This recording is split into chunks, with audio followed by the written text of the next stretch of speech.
ശബരിമലയിൽ നടന്ന സ്വർണ്ണക്കൊള്ളയ്ക്ക് നേതൃത്വം നൽകിയ ദേവസ്വം ബോർഡ് അംഗങ്ങളെയും ഉദ്യോഗസ്ഥരെയും അറസ്റ്റ് ചെയ്യുക, ശബരിമല സ്വത്തുകൾ സംരക്ഷിക്കുകയും കളവുപോയ സ്വർണം തിരിച്ചുപിടിക്കുക തുടങ്ങിയ ആവശ്യങ്ങൾ ഉന്നയിച്ച് ഹിന്ദു ഐക്യവേദിയുടെയും ശബരിമല കർമ്മസമിതിയുടെയും നേതൃത്വത്തിൽ നാമജപയാത്രയും പ്രതിഷേധ യോഗവും നടത്തി.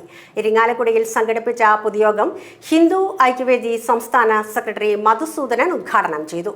കെ.പി. നന്ദൻ അധ്യക്ഷത വഹിച്ച യോഗത്തിൽ NTU ജില്ലാ കമ്മിറ്റി അംഗം സതീശൻ മാസ്റ്റർ സ്വാഗതവും ക്ഷേത്ര സംരക്ഷണ സമിതി അംഗം E.K. കേശവൻ നന്ദിയും പറഞ്ഞു.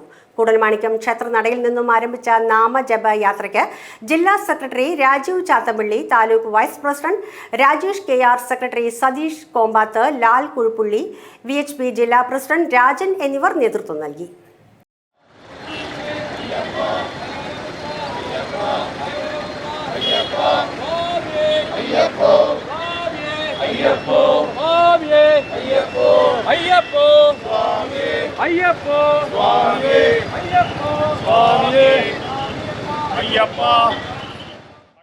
ദിവസങ്ങളിലായി കേരളത്തിലെ, ഭാരതത്തിലെ, ലോകത്തിലെ കോടാനുകോടി വരുന്ന ഹൈന്ദവ ജനതയുടെ ഇടനെഞ്ചിൽ ഒരു ഇടിമിന്നൽ പോലെയാണ് ഓരോ ദിവസത്തെ വാർത്തകളും മുന്നോട്ട് വരുന്നത്. രാവിലെ നമ്മൾ എണീറ്റ് ദൃശ്യമാധ്യമങ്ങളിലൂടെ, പത്രമാധ്യമങ്ങളിലൂടെ നമ്മൾ കണ്ടുവരുന്നത് കോടാനുകോടി വരുന്ന ഭക്തജനങ്ങൾ അവർ നെഞ്ചോട് ചേർത്ത് പിടിച്ചിട്ടുള്ള ശബരിമല, പവിത്രമായിട്ടുള്ള ശബരിമല ക്ഷേത്രത്തിൽ നടത്തിക്കൊണ്ടിരിക്കുന്ന,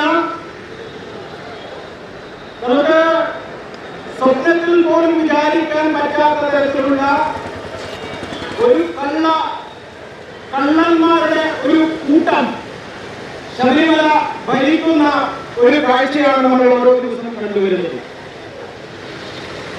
ഇവിടെ സൂചിപ്പിച്ചു സ്വാഗത പ്രാസംഗികരും അധ്യക്ഷരും.